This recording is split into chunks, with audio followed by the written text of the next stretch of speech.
Buried Treasure, Tales from Bikini Bottom.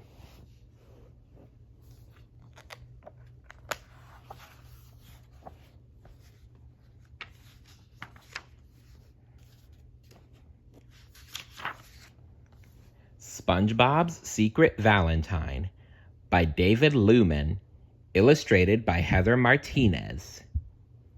"Ready, Gary?" asked SpongeBob. His pet snail looked up and blinked. "Okay, fetch!" yelled SpongeBob as he lobbed a ball of kelp over Gary's head. "Meow," said Gary, watching it fly by. "Good effort, Gary," said SpongeBob enthusiastically.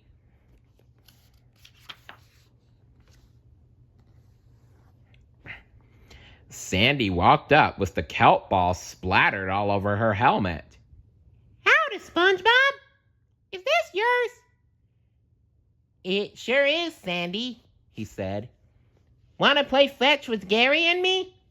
Sandy scraped the blob off her helmet and tossed it to him. "Sorry, SpongeBob, but I've got to get home and make a special Valentine for tomorrow. Adios."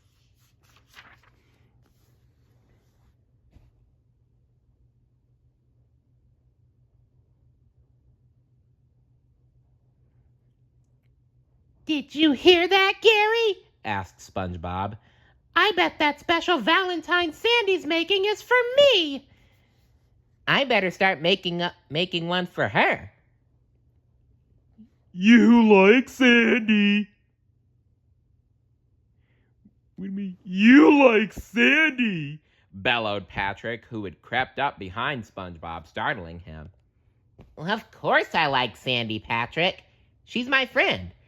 "No, I mean you really like her," said Patrick. "If a boy gives a girl a Valentine, it's a really huge deal." SpongeBob looked puzzled. "What do you mean?" "Now you'll have to spend all your time with Sandy and you won't have time for any of your friends," explained Patrick. "Oh, SpongeBob, I'll miss you, little buddy." With that, he ran off crying.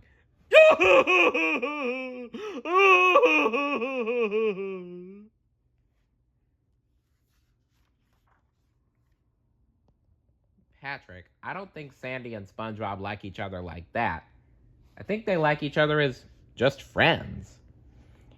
"Patrick, wait! Come back!"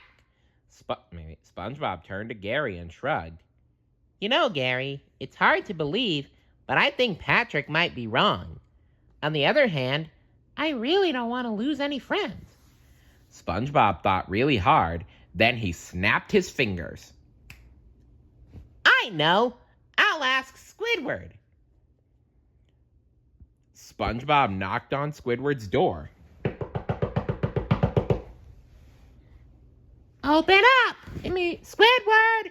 Open up! It's an emergency!" Squidward opened the door in a panic, dripping wet from his bath. "What? What's the emergency?" he asked, panting. "Squidward, do you think I should give Sandy a Valentine tomorrow?" Squidward just stared at SpongeBob. Then he slammed the door. Squidward seems busy. Maybe I'll ask Mr. Krabs."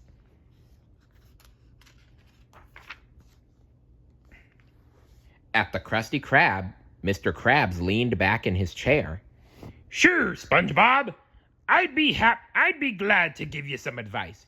Save every penny you make." SpongeBob interrupted him. "I don't need advice about money, Mr. Krabs. I need advice about a girl." Mr. Krabs leaped up and yelled, "Stay away from my only daughter, SpongeBob." SpongeBob looked confused. "I'm not talking about Pearl, Mr. Krabs. I'm talking about Sandy." "Oh," said Mr. Krabs, wiping his brow. "Oh, that's a relief. What seems to be the problem?" SpongeBob explained the whole Valentine situation. "Hmm," replied Mr. Krabs, scratching his chin. As she is a land creature, there's really no telling what Sandy will think of your Valentine. I suggest you go over to her tree dome. SpongeBob brightened up. To ask her? No, Answered Mr. Krabs. to spy on her. I'm not sure that's a good idea, Mr. K.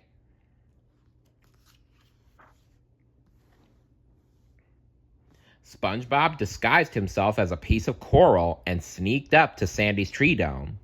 Then, very quietly, he pressed his face against the glass.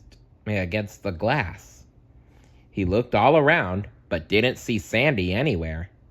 Oh, tartar sauce, Said SpongeBob. she must be inside of her treehouse. I've got to go in.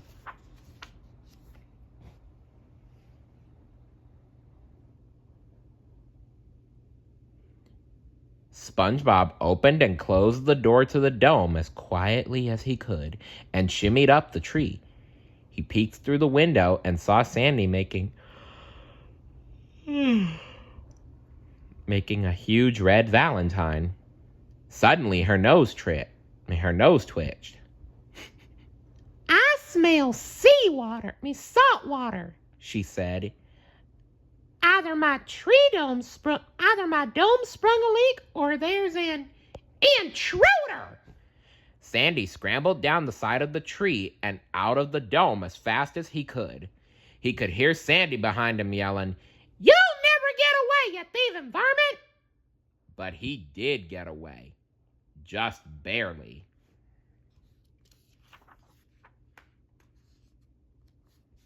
SpongeBob slams the front door behind him and leaned up against it, breathing hard. I've got to get to work, He told Gary. Sandy's making me the biggest Valentine I've ever seen. I don't care what Patrick says. I'm going to make one for her. SpongeBob dove into his closet and came out with his arms full of materials. Then he flew into action, drawing, cutting, and pasting until the sun came up over Bikini Bottom. I'm ready! He shouted at last, holding up a big, beautiful Valentine with Sandy's name on it.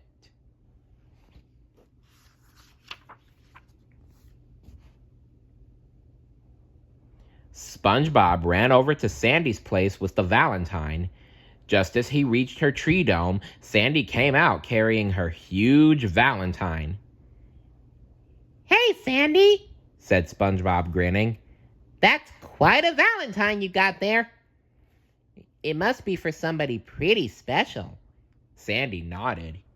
Yup, it sure is, SpongeBob. My mother's a very special lady. Oh, it's for her mother. See, it says, to Mom. Mother? Said SpongeBob, stammering. That's great, Sandy. He tried to keep his big, fancy Valentine behind his back. Who's that Valentine for, SpongeBob? Asked Sandy. SpongeBob shifted his feet uneasily. What Valentine? The one that has Sandy on it? She said. Blushing, SpongeBob handed her the Valentine. It's for you, Sandy, but it doesn't really mean anything. Like that I won't get to see Patrick anymore. Or... Gosh, SpongeBob, Said Sandy, smiling. this Valentine's prettier than a Texas barbecue on the 4th of July. Sandy held the Valentine up, admiring it. Then she frowned. You know what this means, SpongeBob? SpongeBob looked nervous. No, Sandy, He said. What does it mean? It means I gotta thank you by challenging you to a karate match. Wow, Thought SpongeBob. my friendship with Sandy hasn't changed a bit. Patrick was brung. Hey-ya! Yelled Sandy, flying through the air.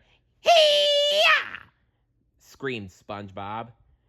And they spent the rest of Valentine's Day happily chopping away at each other. Ah, those two.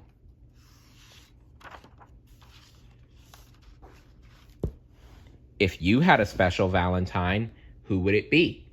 Let me know in the comments below. See you later. Bye.